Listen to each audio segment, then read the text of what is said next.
Welcome to another episode of the AlbumReview.net podcast. I'm Greg Potters. Well, we've reached episode number 90, rolling along.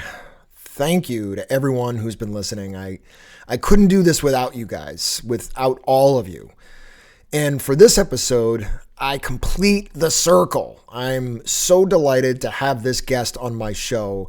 She is the lead singer of the Led Zeppelin Tribute project, the FEMALE Zeppelin Tribute project, Zepparella. Her name is Anna Kristina. Anna is one of the most impressive singers I have met in person. In this episode, Anna and I talk about her solo career, songwriting, how she keeps her voice in such good shape, her life on the road, and we dive deep into loss. So many of us have lost loved ones. It's a part of life, right? For me, reflecting on how we feel about loss and how we as people can band together to see the positives in loss, it really just makes this life worth living. So without further ado, please enjoy episode number 90 and my conversation with Anna Kristina. Let's do this.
I wanted to hold this up. This is your most recent record, which came out in 2017, but Soul Truth.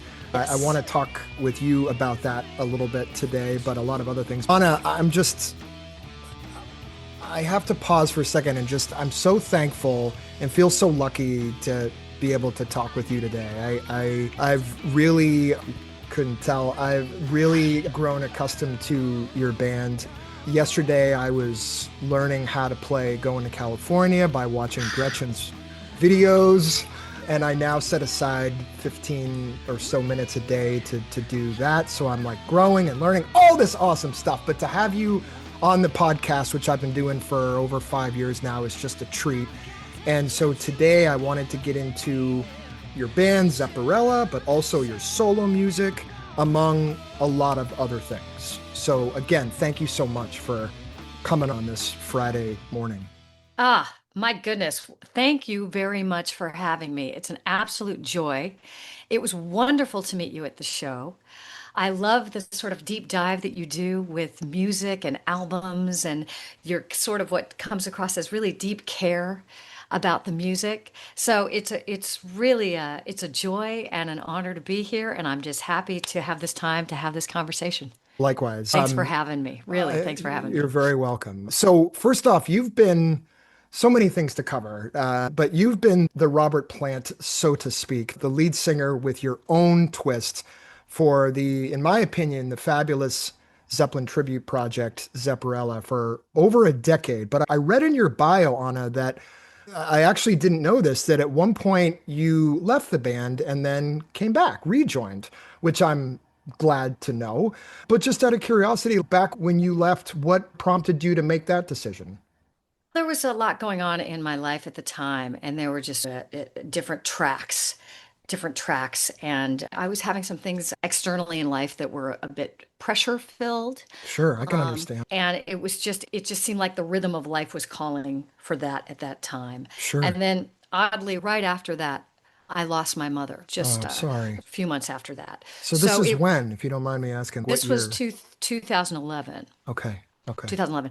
Yeah, so it was just, yeah, life has a way. Life has a way of pulling you in different directions, and that's It what was does. going on, plus the unexpected event of my mother. So it seemed to be in the stars at that time that I had time to focus on what I needed for myself in my life. Yeah. And yeah, so that was really just what caused that slight shift. Thank you for sharing. I can certainly relate. I lost my mom 5 years ago, and it's still Yeah. It's insane. yeah, there's before mom's death and then there's after mom's death. That's That's kind of how exactly life right. goes. Yep. Yeah. Yep. I guess I'm always interested to ask people these questions that have similar experiences. Like, now that it's been many years, it's been over a decade, how do you cope? Like, what are some of the things you do on tough days? Wow. Great question. So, one thing that was really hard about when I lost my mom is that there was she was gone very suddenly. She was working part-time. She was semi-retired. It was on a Monday. It appeared that she died within minutes, Wow. just collapsed, sudden cardiac death. So there was no goodbye, there was no closure, Yeah. and I'm an only child. My parents were divorced. My mother and I were very attached. So Yeah. the loss there was immense and the sort of psychological things you go through at that point. So I am an avid kind of spiritual seeker, always have been in my life, always lean into things that can help bring you back to the center of self, Yeah. help you watch the destructive stories that are Yep. pulling you and yanking you in your life Yep. to dark places. So Yeah. that has been, for whatever reason, that has been a constant in my life. And so when something like that happens to you, it really is the opportunity to go deeper and deeper into what is it that helps you stay aligned within yourself and not subscribe to the stories that are destructive for you. That's the key, So, right? right, that's it. And Yeah. every day, life will trigger you with something that can set those Every stories day. off. Every Every day. day. So it's a daily thing. And I meditate. I meditate every day. I've done Good for all you. kinds of different spiritual practices in finding my way. And I believe that meditation isn't just for the 10, 20, 30 minutes that you do it in the morning, but the idea is it's a practice that you then take into life.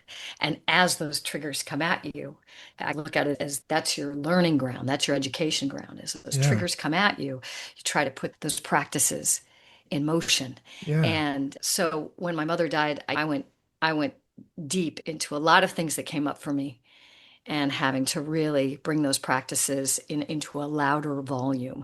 Not saying that I didn't lean on some destructive escape habits, Sure. Yeah. which you can do, but the call to try to be aligned and present and the watcher of the thoughts and the feelings and the emotions and the old things that come up.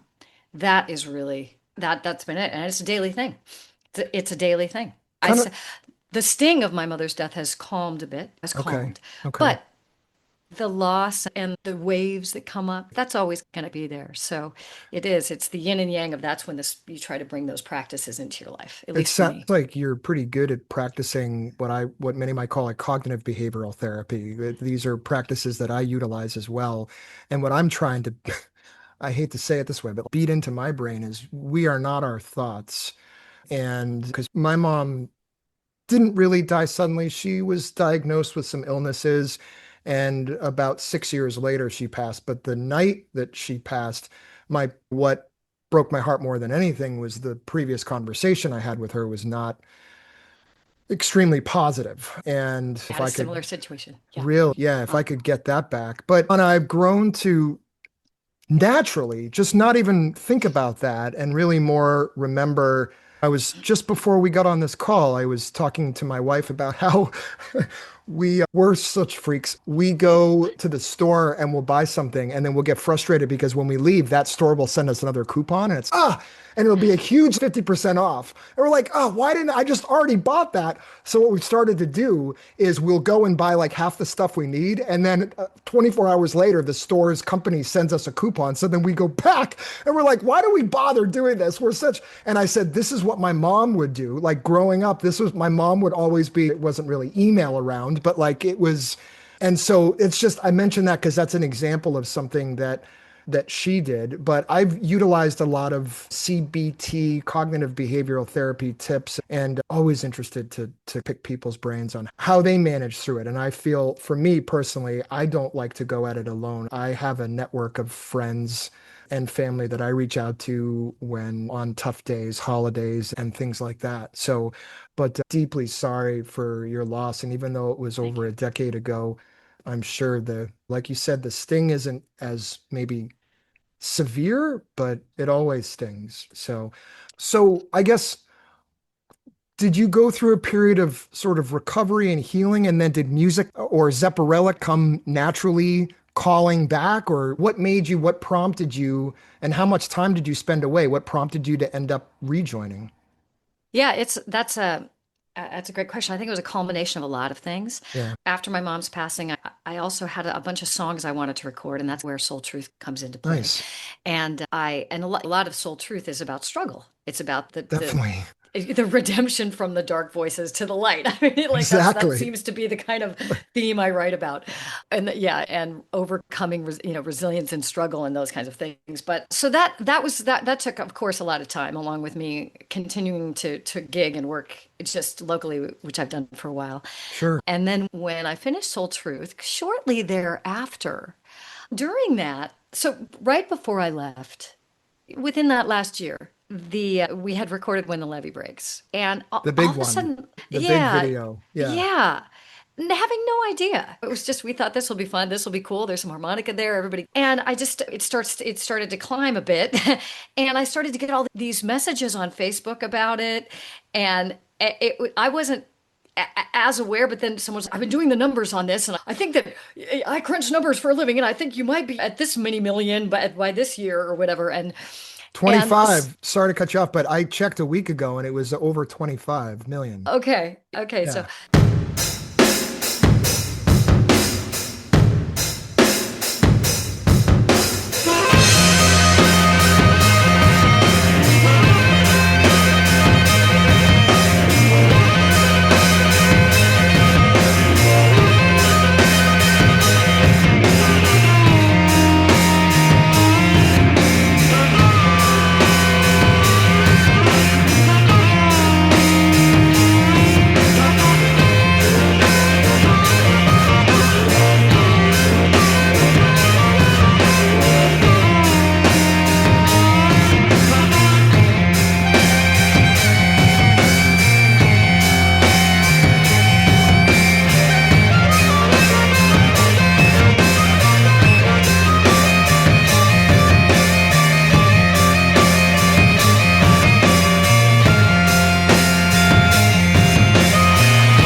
So that was like, this had a life of its own. Yeah. And I know that I from speaking with the girls, I think that they had some communication about it as well. But so that was climbing, and I was always on good terms with everyone. I mean, I had tea with them in various times. So we were all in contact. And then at one point, I think there was a struggle happening with their singer, and there was some, I'm not sure exactly, but There was some maybe health issue. I'm not sure. There were some hiccups, and we were in contact about it. And I was at a point right then where I could let my album go. My album was done. My mother's processing was coming to a closure. I was let's say the heightened processing of that was silencing or calming. I should say calming a bit. And with the levee nipping at our heels, it was like, okay, they're going through a bit of a shift. We were in contact, and it just seems like the stars all swirled around and said, let's just, if you're open to it, I'm open. They were like, are you open to it? I'm to it. Let's get together and let's play that hit for a minute.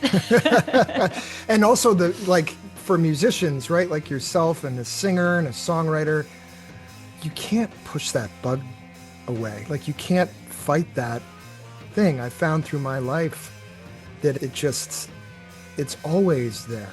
And I think in my early 20s, I tried to pretend that it was just maybe a side hobby, and I went and got a desk job. But every day it would just gnaw at me. So for you, I can imagine that there was no way you were going to permanently step away. This was just temporary. And of course, a loss fuels 16 albums for people, material. So Exactly. Yeah, some of it's still in works. I'm sure. The art of how to alchemize it properly is still bubbling in certain ways, but I've been dabbling on the piano and with ideas of recently as well, processing all that. Yep. Now, Anna, I was watching a video, several of your performance videos, and one video I saw, Gretchen Menn, your guitar player in Zepparella, at a show one night, she commented that she can't remember you ever having a night off. I think I'm quoting her, and I apologize, I don't remember what show that was. That's incredible, by the way. What steps, I've always wanted to ask you, what steps do you take to keep your singing voice in such wonderful shape? Oh, I love this question. And Gretchen is so gracious when she says that on stage. It's like I've never had an off night. Personally, in my own little world, we probably all feel like we have once or twice. Yeah, in my own details, I certainly feel like I've had some off nights, but to hear Gretchen's perspective on it and to have such support, it just means so much to me that she views it that way. I am ridiculously careful and militant about protection and warming up and vocal study. I am fascinated with the craft of singing, and I study it every day. I practice every day.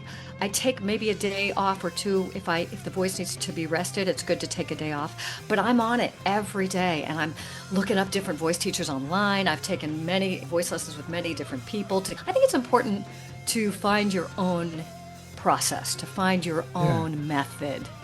And I've taken a little bit from each voice teacher to find now what's working for me, but that also changes, that morphs. Sometimes you break through, and sometimes you think, oh my gosh, why have I been going after this exercise when I should be doing this exercise? And look how that just opened up this area. It's an ever-evolving, for me anyway, it's ever-evolving. So I'm militant about vocal study and vocal practicing to keep the muscles in shape. While we're on tour, they know me well. I'm essentially mute most of the time on those long van rides, on those long plane rides. It's a well-known fact that I don't talk, because talking can really wear you down. Can almost wear you down more, especially if it's in a loud environment and maybe you're not supported. And I've talked to many other singers who feel the same way, and so they know very well that I don't talk a lot. I try to, especially after the show. If you ever talk to me after the shows, you'll see that I have to lean in a bit and I'm always speaking in what speech therapist. I went to a speech therapist one time and they called it a confidential tone. Okay. I was speaking in that confidential tone. So I'm always leaning into this confidential tone to go easy on it.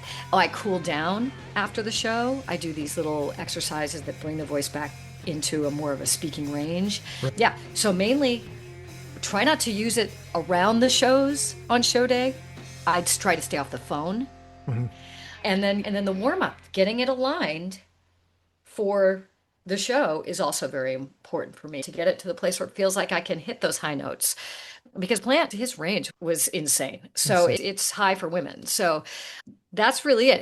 It's a combination of all those things. It's a happy stew of all of those things in order to be able to deliver the way I want to deliver so that your instrument isn't in your way, but your instrument is serving the connection that you want to make. It's I love serving the that. story you're trying to tell. Yeah, I love that. That's And for excellent. me, it's all about connection in the audience. It's all about connection. And you want the instrument to be the vehicle for that. So, Yeah. Now yeah. you guys you're on a small touring break right now, but you pick things back up again and play more shows starting August 1st, which is a week from today, if I remember correctly. Then you move, Yes. that's in Indiana, and then you guys move on to Pittsburgh, Chicago, Milwaukee, play a little bit in California, and then in Washington State. You already touched upon a bunch of the things that you do already on the road with your voice. What are some other things, Anna, to keep yourself focused? Do you impose a curfew on yourself, or what are some other things in addition to caring for your voice that you do when you're on the road? I love all of these questions, these inside the vocal world questions. So I'm very strict about what I eat Good for generally. you. I like to eat things that serve the energy of my body and don't hold me down. Like what? Please tell me. I'm going to the doctor's later this afternoon, and I'm actually going to request a referral for a nutritionist. Ah, So we don't have to good. dive super deep into that, but what are some of the Sure. things that work for you? So I like to have some protein in the morning and a high protein cereal. I sometimes I travel with like my Kashi Go Lean Nice. cereal because it's a Yeah. high protein, but with good energy carbs and an egg. Or if I used to do oatmeal, but right now Kashi is my thing. And I did, like straight up just a tuna sandwich. Because I don't eat meat. I don't eat chicken. I don't eat beef. I don't eat so fish. I'm a pescatarian. Fish is the only thing I eat. So Pretty tuna healthy. sandwich will do me just fine. Yeah. Nice, clean energy. And Clem knows this about me. Toward the evening, I always lean to the fish tacos, some sort Nice. of, Oh, and if out there's some, there, top quality. Beat them in yeah, California. so because it's light, it has the protein, maybe a little legumes in there just to get the energy. I always, and it's on our writer, I always have a banana Nice. before I perform. The We have sugar. bananas on our writer for that reason. I always have Uh, an apple during the day because the apple helps inflammation. Apples are just great. yeah. It's good for There's a your whole, digestion, obviously, as yep, well. yep, Do you stay away from fried foods or just every yes. once in a while? You do. Every once in a while, if that's all we Okay, have, that's fine. very, I feel like every once in a while it's yeah. quote unquote healthy to just maybe satisfy that craving. If you're not really digging things like cookies or ice cream, then why implement it? But I feel like once a week or once every 2 weeks, that satisfies some of the cravings a little bit Yeah, too. there's sometimes when the restaurant or wherever we're playing is serving us off their menu, and French fries will show up backstage, and we've all been. I'll jump in. It's good energy. I won't eat the whole thing, but I'll have a couple, and it always feels good. It always tastes good, and there's a little extra energy there. So And you're the also working things off too when you're on stage. You guys move around so much too. So that's that's right. part of your exercise. Yeah. And I Yeah, also absolutely it's a high energy show big for time. sure Big in two time. hours. I also on our writer is the tea that I like. So I always Which is, I've become a little superstitious about my tea before singing too. It used to be I can imagine. yeah, I really am. It's because it helps clear away the stuff and it keeps the voice nice and moist. It's obvious why one would drink tea, but it used to be turmeric tea. But now I toggle. I jump around. I really like throat coat, which is the original with the slippery elm. I like the Okay. throat comfort that yogi tea has. Traditional medicinals has throat coat. I think a lot of singers might know about that one. So I have one of those before I sing as well. And I also have some vocal spray sometimes that if it feels like there's just stuff on the cords you want to get rid of, that helps clear that away. And gosh, I might regret admitting this, but the other thing I do, singers will understand this. I don't want it to be TMI, but every single day I do a nasal rinse, a Oh, yeah. saline Oh, God. nasal Yeah. rinse Oh, I do it every every night. I day. do You it every do? night before I go to bed. Okay. Yeah. Oh, Okay. yeah. We don't have to turn this into a total health thing, but I'm fascinated by some of the things that you do because hearing you sing live in person, it was just like, I'm like, she's got to be, you guys are professional athletes, basically. And what I've enjoyed so much about talking to Clem and Holly and Gretchen and yourself is you guys really take this seriously.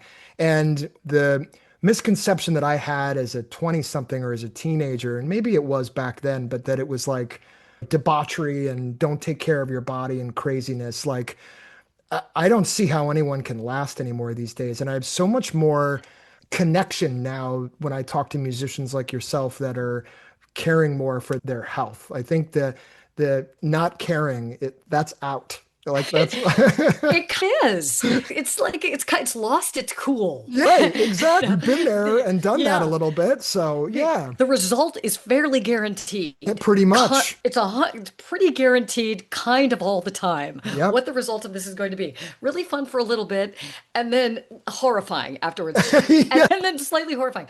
I don't, I used to drink before, I have maybe a couple glasses of wine before I'd go on stage. I'm on the wagon now. I haven't had a drink. I think I toasted Christmas of last year and I haven't had anything to drink since, and I don't drink on the road at all. Really, Not good for you. after, not before, not the last Yeah. night. Yeah, that's gone. We used to have a little bourbon back there, but the whole band has moved in a different direction. So, Yeah, yeah. And we're all at a point in our lives too where it affects us a lot more than it did when we were 22. So there's some things there we have to keep in mind. Now, I don't know how many times you get asked this question, but I had to like, what drew you to Zepparella? Like, why Zeppelin? And I know you do other things, which I obviously want to get into, but what drew you to this band? Was it the people? Was it the music? Was it a combo? Were there other things? again, love your question. So, Clementine and I had a mutual friend. Clem and I went to the same college, and our friend also did, and he was a musician as well. Which school And did you go to? Which college? UC Santa Cruz. Oh, nice. Okay, okay. Uh-huh. And he and I had stayed in contact, and we were having a drink one night many years ago. And he said, I have these friends, and they're looking for a singer. And most of my life, I've been in more of a jazzy, soul, bluesy world. Yep. Okay. So that's been my center of gravity s- still is. I think that's where everything spawns from for me is this I jazzy can soul, see that. bluesy place. I can definitely see Um, that from hearing your album. Thank you. So he said, it's rock, it's Zeppelin, and they tour. Would you be interested? And because Zeppelin is so blues based, I mean, all of those songs are harkening straight blues. And I love that. And I felt that I had my way in there. Plant's phrasing is Hmm. so creative and so interesting and so musical.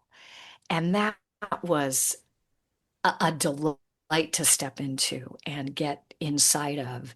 And if nobody would ask me, I think, to be in like an AC/DC band or something like that, I don't think that I'm fit for that.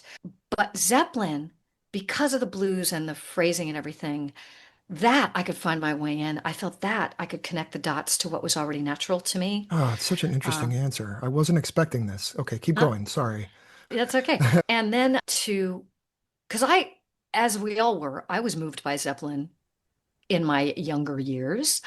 Zeppelin 4 particularly Yes. had a big impact on me. Say- But I hadn't studied them. I was in more of a jazz thing. So when I started to open, like I watched Song Remains the Same and really started to open up even Yeah. deeper to the inner workings of them, that excited me even more because I don't know if this is accurate, but I call them the jazz of rock because they were Yep. so improvisational and they changed things all the time. And it was so interesting.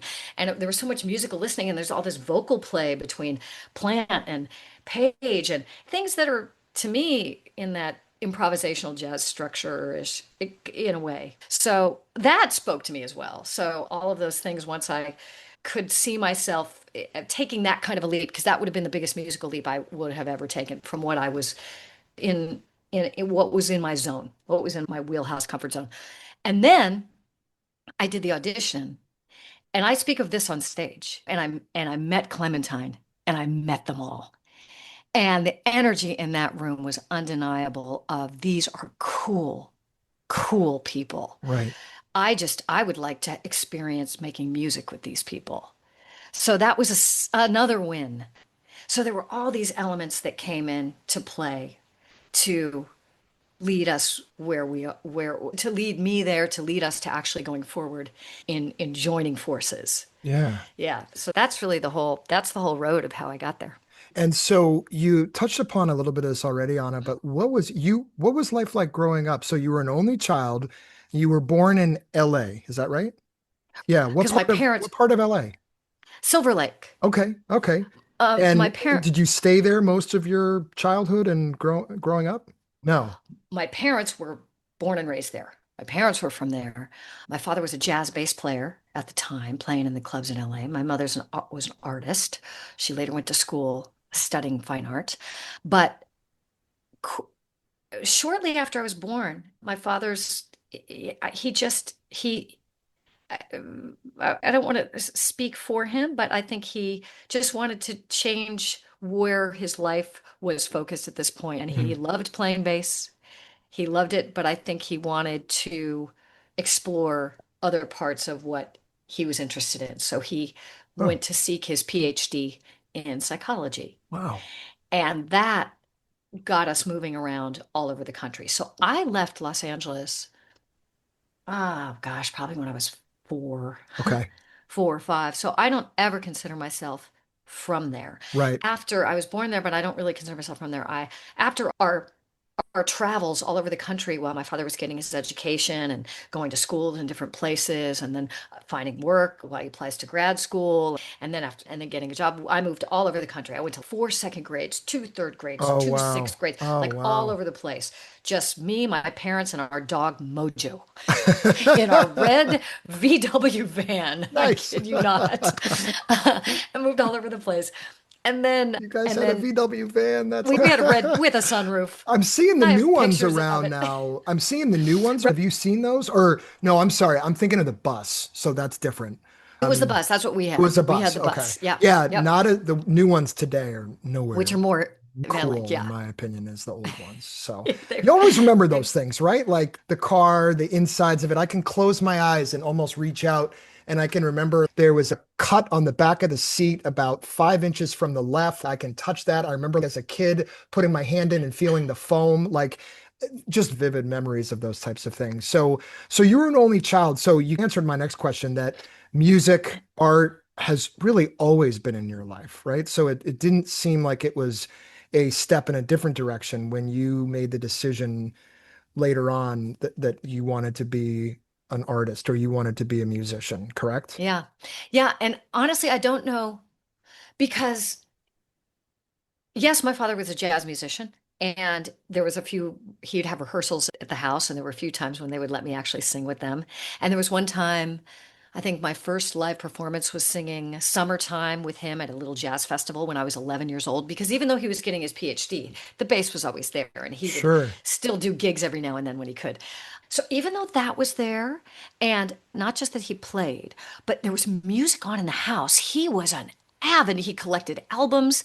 So I grew up with, I mean, the day I came home, the story is he rocked me in my little room with Beethoven on. It was just, Wow. it started very young that music was everywhere constantly. Yeah. And if anything from Miles Davis to Coltrane to Cream to the Beatles to Simon and Garfunkel to Beethoven to Bach. He loved Bach. It was the spectrum Yeah. of music that was always around. So I'm not sure with all that, really, I think the reason one would follow the path of being a singer is because it lit your fire somehow inside, deep inside, something lit your fire. Yeah. And I'm not exactly sure when that moment was, but I do remember one time, and my parents were, of course, as my mother was an artist, they were I didn't have those parents that were not embracing of anything artistic that would Yeah. come out. They were Amazing. celebratory of it.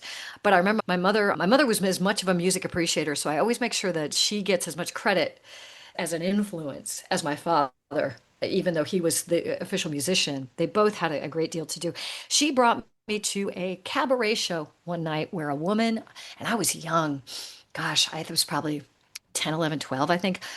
A woman came out, sat on a bar stool, and a cappella sang Round Midnight, Wow. the jazz standard. And I was mesmerized. Something just went inside the feels. The Yeah. feels. It hit me in the feels in a nuclear way. And I think that might have been the nucleus, Sounds like it. the spin-off part when I just said, I want to, and it was because of the way it hit me, the way it Right. made me feel, You never felt anything like that before. It was, or maybe it had an effect like the next day, like something really cool happens. But then I've always found that when it has a real lasting effect, you find yourself like so many memories of walking around school and being like, I can't get this song out Yeah. of my head. And not in an annoying, I heard it on the radio and it has a nice jingle, but I want to sit down and I want to like reverse engineer the song and I want to structure it and I want to find out how it was written. And that was when the signs started coming that this was more than just like a hobby. So for you, it sounds like this hit you right away. Maybe you either knew it or you knew it maybe the next morning when you woke up and you couldn't stop thinking about it. Am I on Yeah. similar? I think in that moment of her voice reverberating in that room, it was, I think I wanted to try to immediately, I wanted to try to learn how to affect that way or learn how to sing. Learn Yeah. how to sing to be able to make that happen. Yeah. And I think I think I was always singing along with records that were in the house, but I think that the lingering effect that you're talking about Yeah. is probably what caused the actual action. Whereas I'm going straight into in my schools, I'm going straight into the choir. Get me into the choir, and I was singled out at a young age to do solos and stuff. So apparently something that I was tapping into was working. So that was always giving me that wonderful feedback of singing with others, being able to start to develop what is my voice, learning about singing through choirs. That's really how I learned how to sing during my younger years is every school I was tapped into the choir. So I think that was it. That's what spawned the action to go seek it. And Is that moment. did you ever have moments in your life where maybe you had some doubt? Like, I don't know, maybe I should try something else. Did that ever come up, or has it just been clear, straight focus as long as you can remember? For a very long time, and maybe it's naivete and, and Ignorance is bliss. and the blindness of just plain enthusiasm. I felt that way for a very long time. I never doubted it. Yeah, that's I awesome. never doubted that that's what I would just keep doing. But although I didn't go to a like a music college, in my high school years, I was in choir. I was in what's called chamber singers, which is a smaller group, and we would compete in festivals. And I had solos in there. I was Mary Magdalene and Jesus Christ Superstar Nice. my senior year. Then as soon as I went into college, even though I chose not to actually study music, I immediately got hooked up with this wonderful group of jazz musicians and got and was accepted into their band and became the lead vocalist in that jazz band. And we lasted for 10 years throughout out of college. So even though I didn't seek it through studying in college, it was always like what I did. It's who I am, it's what I do. So it was never doubted. And then I came to San Francisco to start actually classically studying voice in a way that I didn't do in college or in high school. So it was like that's why I'm here. And I would take job. I was waiting tables. I was doing whatever I could to support the singing. So yeah, it was just like it was tunnel vision beeline for it for a long time without even questioning it. Yeah. Now, you told me when we met back in May that, or it might have been Clem, she shouted it out, but you told me that Stevie Wonder, correct me here if I'm wrong, Stevie Wonder's among many of your influences, but maybe your numero uno? Is that, Yeah. yeah? What drew you to Stevie? My dad had him on I a mean, I lot. can probably answer that question pretty easily too, but I wanted to get your perspective. So your dad had him on. Dad had him on.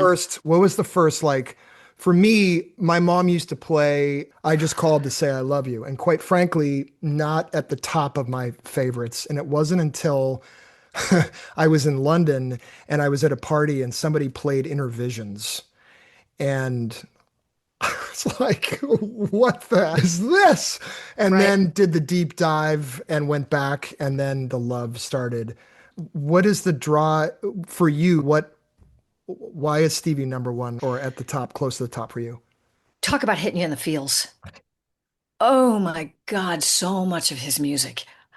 I mean, hits me deeply in the feels. And his vocal, what he can do with his voice. I mean, I think people have tried to emulate Stevie forever. He's just, Yeah, and what he sings always has a purpose. Like even if he does licks, it's serving something. It's serving the yeah, story. And his musical ideas, like on what is it? Maybe Your Baby, I think is the one that I don't even think there's drums in that album, or drums in that song. It's just so percussive with what he does with the instrumentation yeah. that it moves you to your soul.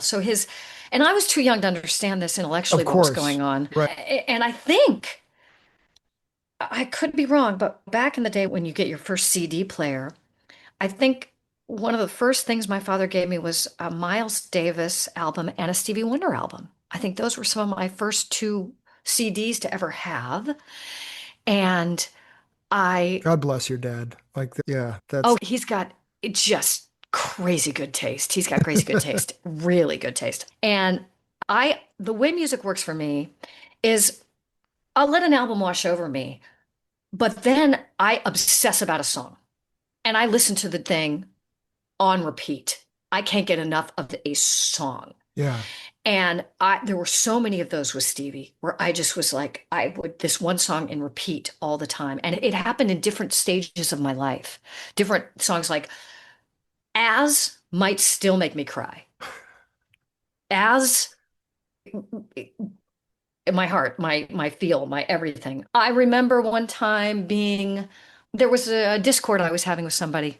And you know how we can get in our stories and our Oh arguments yeah. with how we've Yep. been wronged by this somebody. Oh yeah.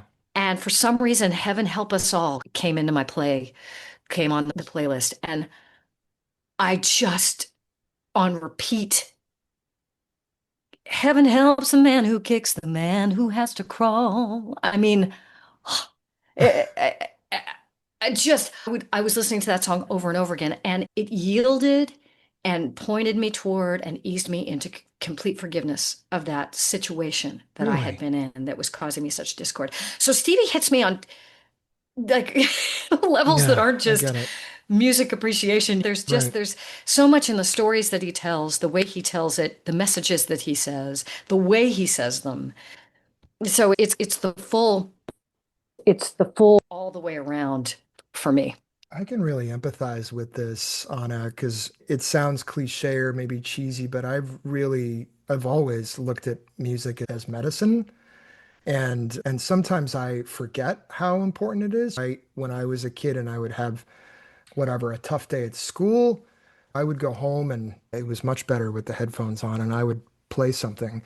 Literally as recent as Monday, I was upset about something, some challenges, and I got on my bike and was it Monday or Tuesday? It was Tuesday because it was actually the same day that Ozzy Osbourne passed away, sadly. And I was an Ozzy fan growing up, and I just absolutely, unfortunately, my hearing is probably going to suffer for this, but I was riding my bike really fast and I was listening to Black Sabbath. And when I was done, all of the crap, all of the stories, all of the whatever, I don't want to say voices, but like all of the negative thoughts were gone. And I thought to myself, I got back and sat on my front porch and chugged what was left of my water bottle. And I was like, damn, that's right. This thing is my medicine. So it seems like for you, it's not only your medicine, but this is like your lifeblood. And that's what keeps you going. Am I right in? Absolutely. Yeah. Yeah, absolutely. Music and artists like Stevie, it's a full body, it's a full body.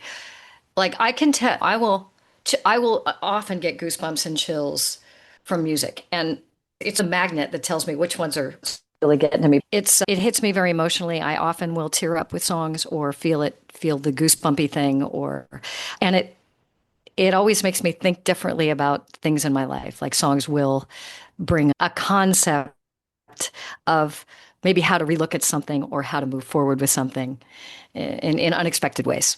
Yeah, it's like going to the doctor in many ways, at least before you actually go. Maybe that's the pre.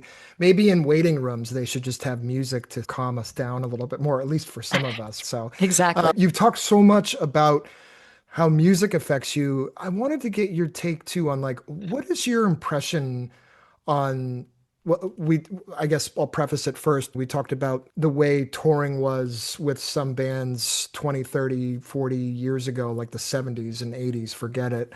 If I was in a touring band, I probably wouldn't be here today because of all the just like craziness. But what's your impression of the kind of the music industry today? How is it different from when you started singing and performing, if at all? Gosh, I think one clear difference is I believe there used to be more resources allocated and more importance put on or more focus on like artist development and really getting behind the concept of an artist and sticking with them while they develop what they're doing. And I think that might have been a wonderful opportunity for songwriters who were trying to hone their voice or hone what they're doing to have that kind of support doing that. I'm not sure the inner workings of that in the music industry. So I don't want to speak out of turn here right now because I'm not in that world as much as I am really just working, like working gigs either Right. locally or touring with Zepparella, where we're doing Zeppelin music, which is a draw right there. But in terms of music industry with original artists, yeah, I'm not sure what kind of support and time is put into that A&R person going and finding somebody at a club and saying, I want to bank on this somebody. I think this somebody is maybe a little Right. diamond in the rough, maybe a little rough around the edges, but let's throw our resources and get some producers with this person and see how we can craft and hone. Yeah. I'm not sure what that looks like right now in that way. I'm sure that there's an element of that, but and obviously with record stores closing and the way the market is now with you used to selling the records was the way that And we radio play and MTV, yeah and all those and things and clearly that's changed yeah. with streaming so that's changed a lot but on the other side of that I mean it's an open garden Yeah. of You could say go that again. Yeah. right it's just an open garden. Okay, maybe there's not somebody else coming in saying, let's hone this person, but you can just use the tools right in front of you to say, I'm going to hone what I'm doing, and Yeah. here you go. Am I gonna catch anything? Is it gonna spark anything? So it puts a lot of the agency into your hands in a Right. really cool way to see where your own artistry leads you. We're in the days, obviously, of basement recordings, garage recordings, putting it out yourself and maybe hoping that people hear it. I think I appreciate your answer because I think there's not a clear cut one. I feel as I got older, I was like, okay, I think I understand the formula. I don't know if I can necessarily get into it, but make it, meet it. You have to gig, like record, gig, get attention, get an album or record an album, get interest, be on the radio, and that was the formula. That was it. And then you had some of these bands, some jam bands, and there's other ones like Fish is one that comes to me because I'm from the Northeast where like they got all their attention from just gigging and tapes. The Grateful Dead is another example. But you're absolutely right. Today, it's so much easier to stumble upon something that's fresh and new that you might have never heard before. But I wonder if I guess I'll say this and then finish it off with something. I wonder if there's like a ceiling to that. And as I've said that to other musicians and artists that I've had on the podcast, almost every one of them have said, I'm not after being Taylor Swift. God bless her. I'm doing this for me. And I just have so much respect for that. And I guess at the end of the day, all we can do is just put ourselves out there and really do what we want to do. You really do what you want to do as opposed to having somebody in your ear going, oh, Anna, you got to do it this way if you really want to sell. So maybe those are one of many of the kind of positive things about maybe the music industry today. Would you agree? Yeah, I know when I sit down to write or think about creating something, it's more for to be truthful within myself than it is to yeah, how can I run in the fast lane and compete with all these things? And but it definitely allows for the freedom of unabashed creativity without you putting on a bridle or boundaries. And then you get this sort of feedback. You get this sort of instant testing ground feedback, whether it's on social media or YouTube or wherever it's where you can start to feel those temperatures out and say, oh, this one caught a little fire, oh, this one not so much. And yeah, again, to that word of personal agency and without anyone telling you what to do, you just lean into the direction that lights the spark in you. I still feel like I scratch my head sometimes trying to figure out why some of my videos do better than others. And I've essentially, and I don't know if you guys do this, but I've just been like, it is what it is. I'm not going to try to figure out the science behind it. More of the times when I spend a lot of time on work or something and put it out there, it gets fewer views than something that I just like did in 5 minutes. And so that excites me, but it also sometimes worries me. But then, like you said, I try not to let a lot of those thoughts creep in too much and just say, life is short, you're having fun, and this has been so much more to me than just interviewing people. It's been connecting with musicians who I think are like-minded, and that's really my people. I grew up around nobody that was into what I was into. So it was a very New York, Chicago, Boston, finance-driven, conservative. I went to an all-boys school. I wore a tie. Basically had to, make sure I didn't get into a fight every single day. So music was really my escape. And coming back to all of this, I think that we're all just trying to put ourselves out there, and we now have the tools today where we can do that, and for me, trying to figure out why something's worked and why something hasn't. I mean, I'm open to feedback and hearing maybe you did this and this is why this worked, but I'm with you. I think like it's putting stuff out there, and if it works, great. If it doesn't, just keep trying. And it's not necessarily about the clicks and the views. It's just more about enjoying your time. And you mentioned the people and the girls in your band. The process of expression. It's the Yeah. process of expression. Yeah. Yeah, no, yeah. I mean, you hit the nail right on the head. So I wanted to ask, and I think you've alluded to some of this already, but I'm just eager to ask, like, in general, what inspires you, Anna? Wow. Great question. What inspires me? Clearly, songs that hit me, inspire me, and move me. Great singing.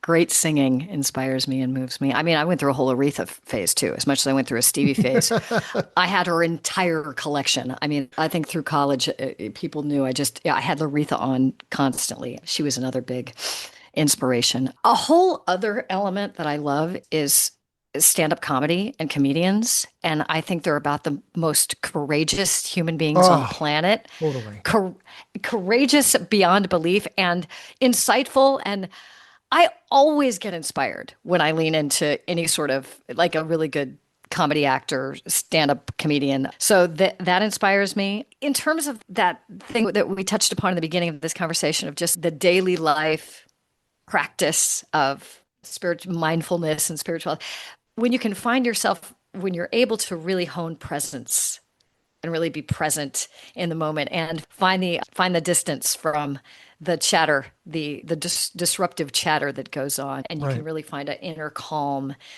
in your daily life. That inspires me. I mean, I've been listening to Stoicism concepts for that reason, just finding the inner calm in the chaos. That really does. That when I can touch those moments, that inspires me. Great creation, whether it's comedy or songs or art. Anybody that's, I feel, walking that edge of really being truthful, Mm, walking that edge of gritty, yeah. raw truth Yeah. in their writing, in their art, and they bust open that awareness that connects us all. I think those Yeah. gritty moments of pure raw truth are what connects us all. Yeah. And when someone can find that in the art that they're creating, that always inspires me Yeah. and it and gets me fired up to try to do that as well. I'm with you. It doesn't really matter. It could be specific to music, but I mean, if I see somebody I saw this guy on Instagram one day who he takes a chainsaw and he makes sculptures out of wood with a chainsaw. And that really inspired me, like just the artistic value that he had in his work. So, okay, I'm going to flip it a little bit here. Okay. On the flip side of that, what scares you, if anything? And I think you touched upon some of those things, maybe some of our thoughts that we try to manage when we have dark times. But what, maybe not just in your head, but just in the world, like what scares you, Huh. if anything? Okay, so those who know me know that I do struggle with anxiety quite a bit. I think maybe that's why it's pushed me into learning all these things in how Sure. to maneuver your life with that going on, because it does follow me around a lot. And I think always my if what I try to do in my daily practice of trying to watch these moments is I try to go, what's the sponsoring thought here? What's the sponsoring thought that's sparking this anxiety for me right now? And it always goes back to some sort of safety or existential threat, that there's some looming threat to safety, Yeah. threat to Oh my God. right? Yes. And that, if I can remember that, okay, that's the sponsoring thought here. There's a threat to safety for me. And somehow the existence that I know that will be taken away somehow by something looming. Right. So I think the undercurrent of things in life that trigger that fear, and for better or for worse, or for just the way life works, I've chosen a field that triggers that quite a bit. There's- that triggers that kind of consistently. And I question this all the time. It's like, you must really love music and really love singing to have chosen a field that presses you up against this constantly. So it's like the path I've chosen to get stronger. Like, I think the Stoics would say, like, adversity, you want the adversity because that's what strengthens your muscle. Yeah. Go out there, little warrior, and make it happen. Yeah. And whether it's performance anxiety, I mean, I go through little, I mean, the girls know me backstage. I'm pacing around, Yeah. checking my voice, pacing around, checking my voice. It's my backstage focus ritual. And that pacing around is because I've got all this nervous energy Right. kicking through me Right. because I'm about to go out there in a very Yeah. vulnerable place and do a very Right. vulnerable thing. So, you know, that I think just that those daily little, sometimes I call them, I make little landmines you run into, that where I poking the hornet's nest. You do something Yep. and it pokes the hornet's nest of all this Yeah. fear, fears. Right. And it's usually things that somehow are going to threaten safety, and yeah, threaten safety, an existential kind of threat. It sounds like you've done a lot of work through your life to really be prepared for that. And so somebody told me one day, not long ago, to actually, like, Greg, try actually putting a name to it. And I was like, what do you mean? And they'll name it Larry. So when Larry Yeah. comes up, you can just say, shut up, Larry. I'm about to go out on stage, or I'm about to meet this person, or I'm about to record this podcast, and I'm nervous. I've got this nervous energy. I do the same thing. I'll pace around, and then you'll hear me say out loud, shut up, Larry. I So love it. yeah, I mean, there's so many tools, but it sounds like you've really used this in your world, in your life, and I think it just makes you all the more human. I rarely have talked to people who are like, no, I'm not really scared of anything. I don't really have too many concerns. I admire those people, but sometimes I quietly to myself wonder if they're really telling me the truth. So I appreciate your transparency and your honesty. And if anything, just I can relate for sure. So, Thank you. Thank you. um, Yeah, it's a vulnerable thing to admit that, but I do hope that other people can relate. There's a thing called performance anxiety for a reason. yeah, There's other people that experience this, I'm sure. So hopefully that connects us all and says, hey, we're all in this boat together. We're all, what is that saying, that be kind because everybody's carrying their own bag of rocks? yeah, Everybody's got something, yep, right? Be yep. kind. Yeah. It also makes you human, right? Like I realize I won't dive too deep into this digression, but I realize that AI is like a big thing now, but some days I struggle with it in terms of like it helping my creativity. And so anyways, I guess I told somebody the other day, if I'm going to a new town and I want a restaurant recommendation, I'm a big like foodie like you and a lot more healthy foods now these days. I'm going to reach out to a person, then maybe go on a chat. I sound so old, like a chat site. But I guess your answer just, I think we're humans, right? And we all have these little, I'm not going to call them imperfections. It's the natural way of life. And so, and I think if we all were to kind of kumbaya moment, if we were all to be on a similar page where it's okay, you were experiencing some of your troubles. Here's how I've dealt with those. Here's some recommendations. And it just, I think it can bring a lot more of us together. And that's why I see after now talking to all four of you in Zepparella, I can see why you guys connect so well, and not just on a musical level, which is important and you could probably get away with, I can't really see myself hanging out with so-and-so after gigs, but we do really well on stage. But you guys all really have that connection that it's now solidified now that I've talked to all four of you, that it's just the jealousy level. Because I get inspiration from being around people like you guys and my friends that are positive but realistic, right? They're not overly, oh, everything's fine. I know my house is on fire, but everything's okay. So I can really appreciate that. I love that you said that, because as much as we bond, I mean, it's like as much as we all bond over loving to play Zeppelin. Oh my God, that's so much fun. It is completely sincere. The chemistry, I can feel it, and the way the ecosystem of the four of us work together. And I am grateful for it every single day. It's a real special thing, and I adore them all. And I'm grateful for it every day. Now, we've done a lot of talking about Zepparella, but I wanted to talk about your solo music as well. So correct me if I'm wrong, right now, at least released out there, you've got two albums, 2003's Session 2, which you co-wrote and performed with guitarist Craig Olson. That's right. And then your most recent 2017 Soul Truth, which I just held up to the camera and I love and I've been crushing. I just drove up to Canada last week and I was just playing it on. I still have a CD player in my car. So yeah, so I was playing it over and over again. The kids had their little headphones on and their video games, and my wife and I, we had the windows cracked. It was a nice drive and I was blaring the music, blaring your album. I'm honored. Really, oh my honored. God.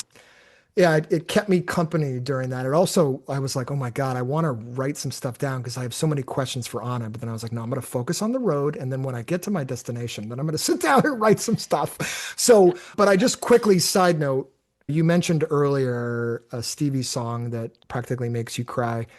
For the last like 30 plus years, the song Songbird, Fleetwood Mac, for those people listening, is one that can crack me up and put me in a position where I'm fighting the tears a little bit. Your version, Anna, is breathtaking. I was listening to it, like I said, and I almost had to pull over. Christine McVie's version already tugs at my heartstrings. And I seriously mean this. You, with the arrangement that you put, which was a little bit different, brought it to another level. And I don't think that's easy to do. So I wanted to call that out among many other songs of yours. And even though this is a cover, I really feel like an artist can put their own language to a song and their own piece to it. So I just wanted to call that out as something that really moved me. So thank you for the music to my ears.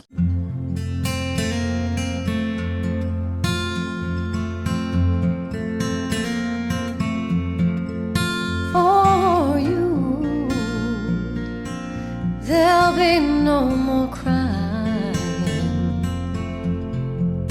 For you, the sun will be shining. 'Cause I feel that when I'm with you, it's all right. I know it's right.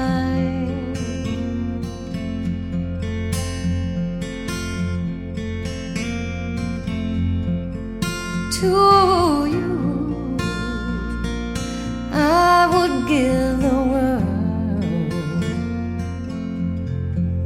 To you,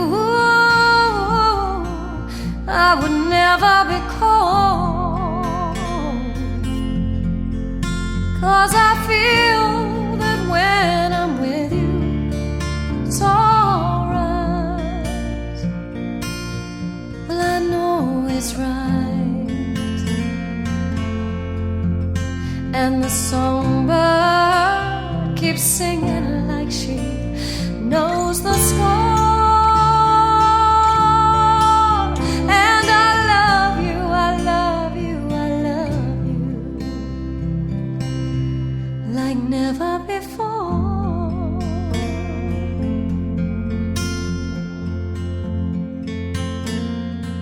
So I do have to give homage to another artist who brings me to my knees on a consistent basis, and she is the artist that did inspire my version of Songbird, and that is Ava Cassidy.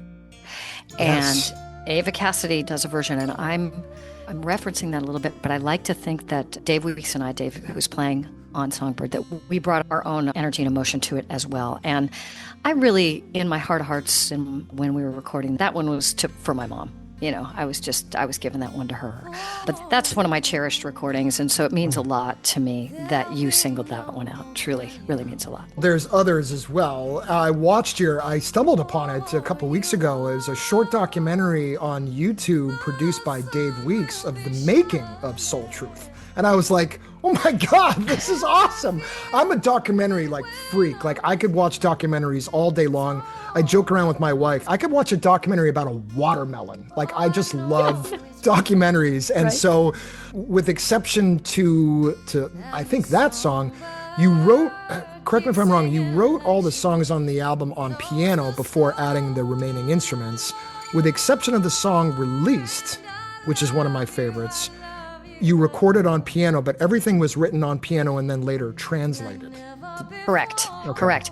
Yeah, I'm actually, as we speak now, I'm starting to play more piano and actually play out. So another one of my lifelong sort of what I want to do is play and sing a lot more. So I was a bit shy to do that because I have a feeling, I think being raised around jazzers a little bit, who just, their skills are so immense. And I know. Playing with jazzers a lot, right?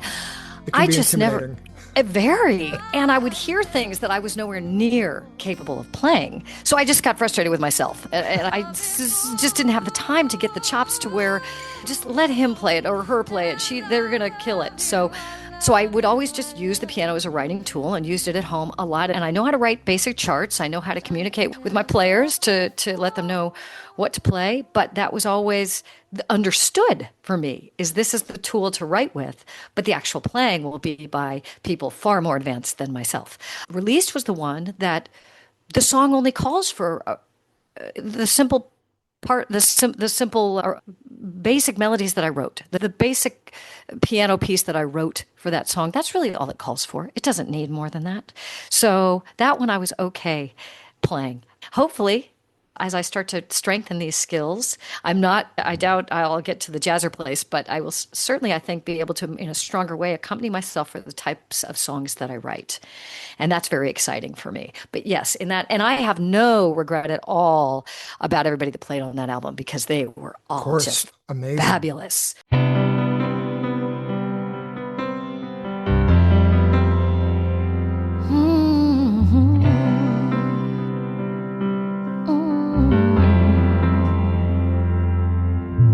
Someone must have sent me an angel. Someone must have known I needed help. 'Cause in the night he cradles me so gently, whispering me softly to sleep.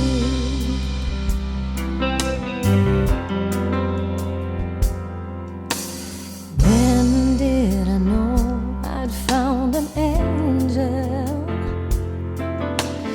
When did I know that I was safe? 'Cause in the night when I can hear him breathing, I float on visions of dreams. Now I'm free. Yes, I've been released. I feel his eyes so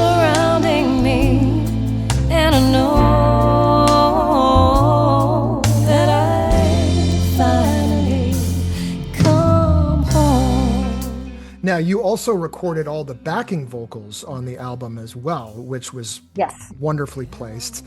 You alluded to this already early. It's funny, all these things that I write down, sometimes my questions will lead you to answer them before I ask them, which is really cool, if I'm being honest.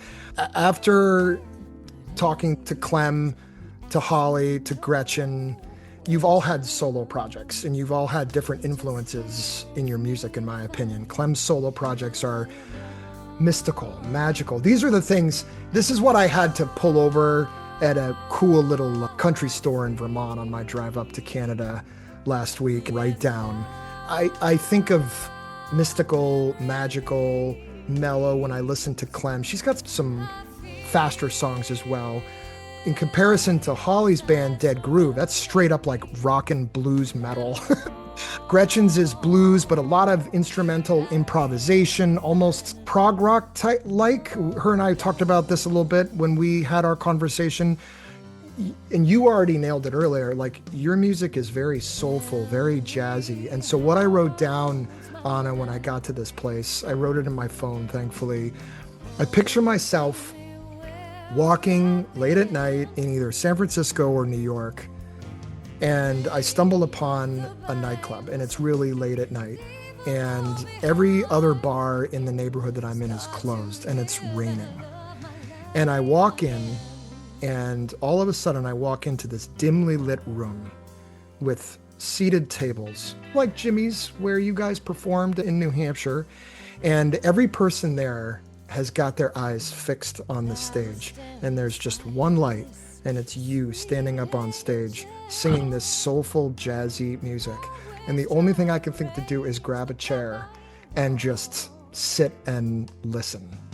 So that's the mood that your music has put me in, and that's a little painting that I painted in my head that I had to write down. So I am enthralled with that. It's exactly what I would want. It's exactly what I would want. It's my tone. It's my vibe. I'm more complimented than I have words for, and so jazzed. That is what you were inspired to think of doing with so my glad. record. Yeah, and it wasn't manufactured. That's the weird thing. It just like comes to me.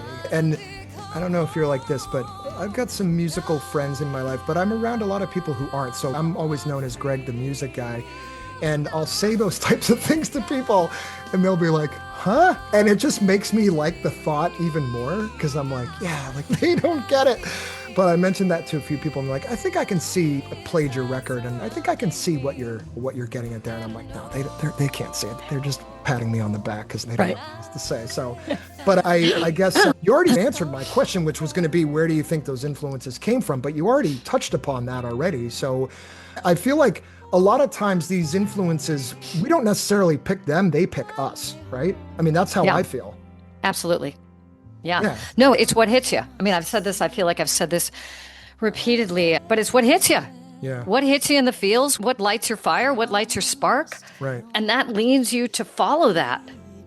That's the magnet that pulls you. Yeah. For me, it's as simple as that. I don't come at it more intellectually than that. It's, do I feel it? I want to move closer to it. I want to try to do it. Yep. Yeah. Yep. And I think you mentioned at the beginning too that do you have plans to record another record or put more of your music out there? I would very much like to, and I'm starting to dabble with some ideas right now. I gig a lot, I sing a lot, and a busy person. Got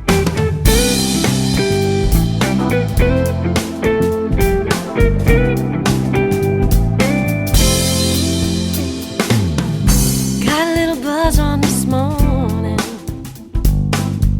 I got a little reason to stay. I think I'm done with my story, nursing all those seasons of gray. All those words unspoken, and all the colors that I've never seen, they come to me now for the first time, painting me a brand new scene. I know I've been here before, but now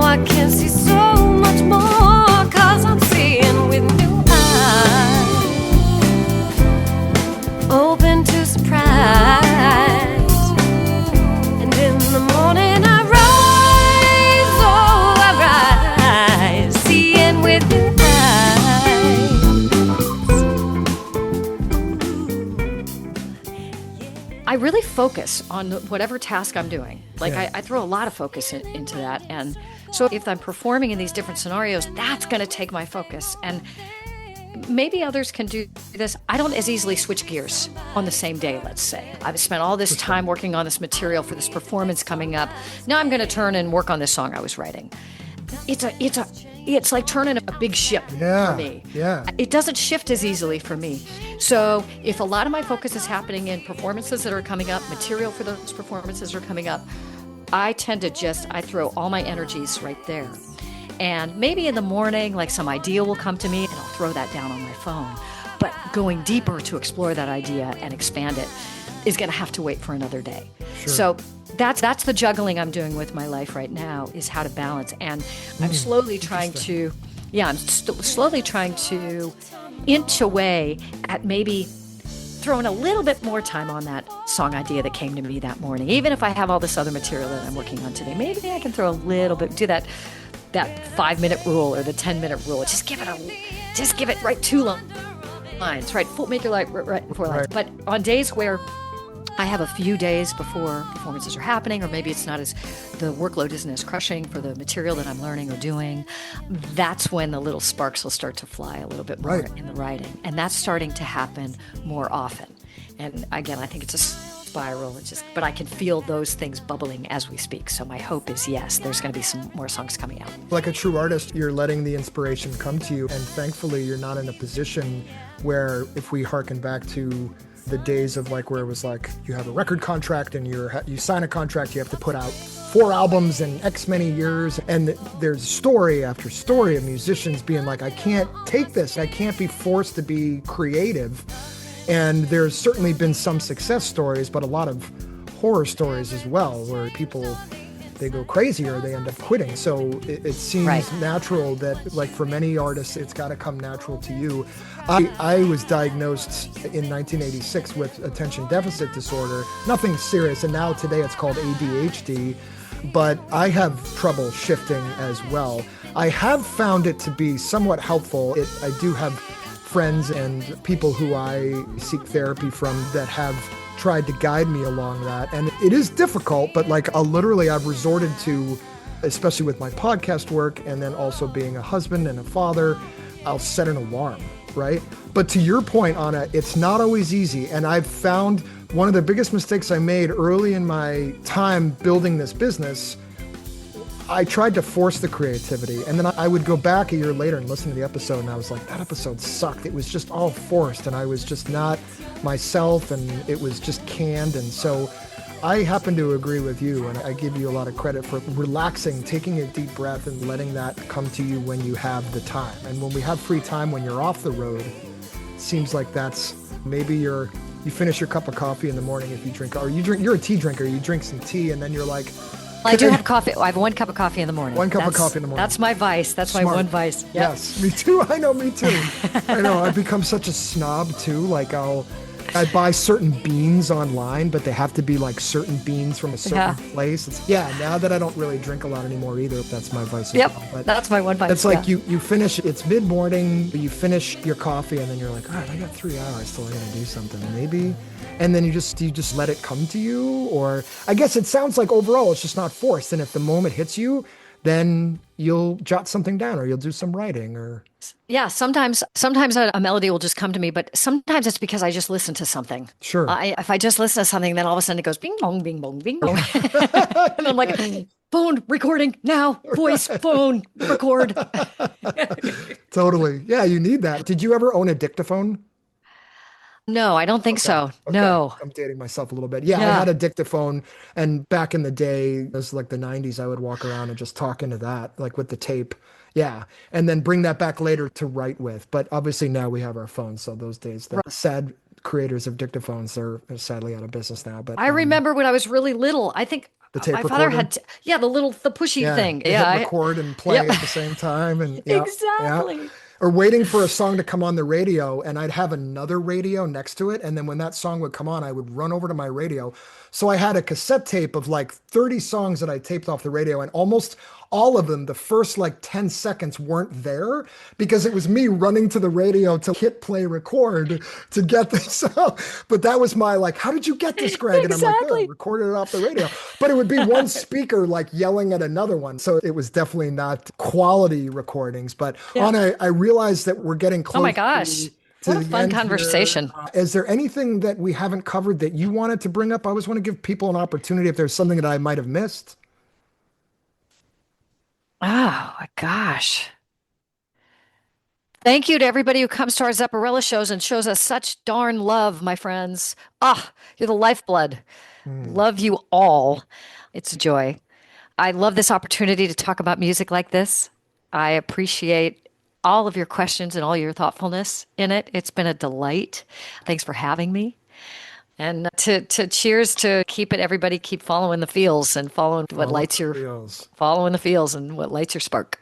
Thank you so much, Anna, for chatting with me today. Please keep in touch and let me know when you launch another record and if you even go on tour. I mean, I think I follow you already on YouTube and everything, and keep in touch with the other girls as well. But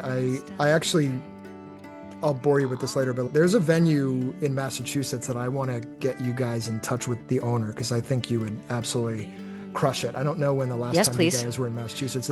Jimmy's in Portsmouth, New Hampshire is an incredible venue, if you recall. Love it. And yeah, so, but I can't thank you enough for this conversation, but for your band's friendship. Like, this is what's even more important to me than doing these things. It's just, when I look back now 5 years, like all the connections that I made with people, I've literally talked to people from Italy, from Norway, from Denmark, from Singapore. The list goes on. And I'm just so grateful that you yourself took the time out of your busy day with all the touring and all the writing and all the everything that you're doing to talk with me. So thank you again from the bottom of my heart. And I wish you nothing but the best. And I hope very much that our paths will cross again in the near future. Me too. It's been a delight, truly. Oh, the sea was red and the sky was gray, wondering how tomorrow could ever follow today.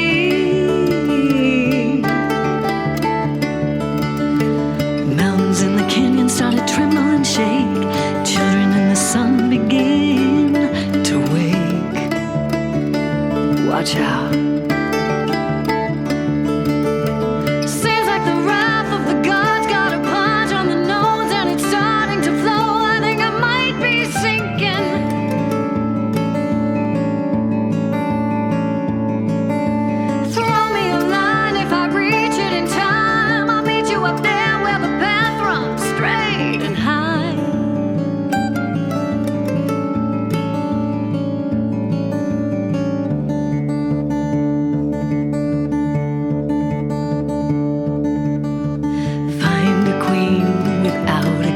Say she plays guitar and cries and sings la la la la.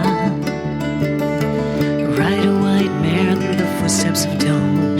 Try to find a woman who's never, never, never been born.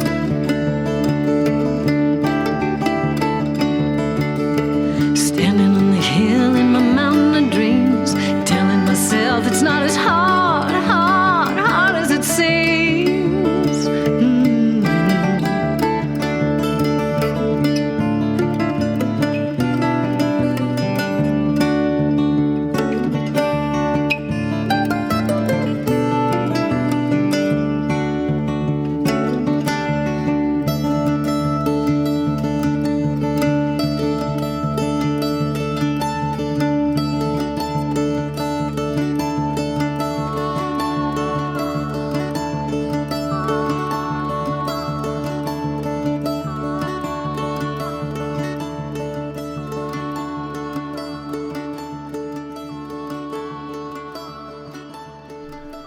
Thanks again for listening to episode number 90 and my conversation with Zepparella lead singer Anna Kristina. I just think Anna is such an interesting person. I love talking with her and with musicians about how they stay healthy and sane on the road. If you liked this episode, you should go back and listen to my conversations with the other 3 band members of Zepparella, drummer Clementine Moss, bassist Holly West, and most recently with guitarist Gretchen Menn. I will tell you guys, these women are special. Not only do they all have their own amazing side projects going on, they absolutely crush Led Zeppelin songs. So go check out those conversations and episodes at albumreview.net or anywhere where you get your podcasts. Remember, if you're interested in any of the albums or books that I've discussed in this episode or on previous episodes, go to albumreview.net and pick up a copy of your own. Listen to all my podcast album reviews at albumreview.net by clicking on the podcast tab. They can also be heard wherever podcasts are available. Please follow the show on your preferred platform so you can get regular updates on new episodes. And also, if you guys would be so kind as to pop a quick review or rate the podcast, that helps move the needle and get the word out there. I do want to hear from you guys, so please email me your feedback, album review requests, and any questions you might have to gpotters@albumreview.net. That's G-O-P... That's my own name, and I just got it wrong. That's GPOTTERS at albumreview.net. It's Friday. If you'd like to get regular updates on reviews, interviews, product and music news, go to the homepage and join the mailing list. Visit our LinkedIn and YouTube pages and stay tuned for updates on Instagram, Facebook, and that thing they call TikTok. You can find me at albumreview.net. Well, on to Cincinnati. Just kidding. On to episode number 91. Closing in on 100. Never thought this would actually be a reality. Thank you guys all again for your support. And as always, drop the needle and keep listening.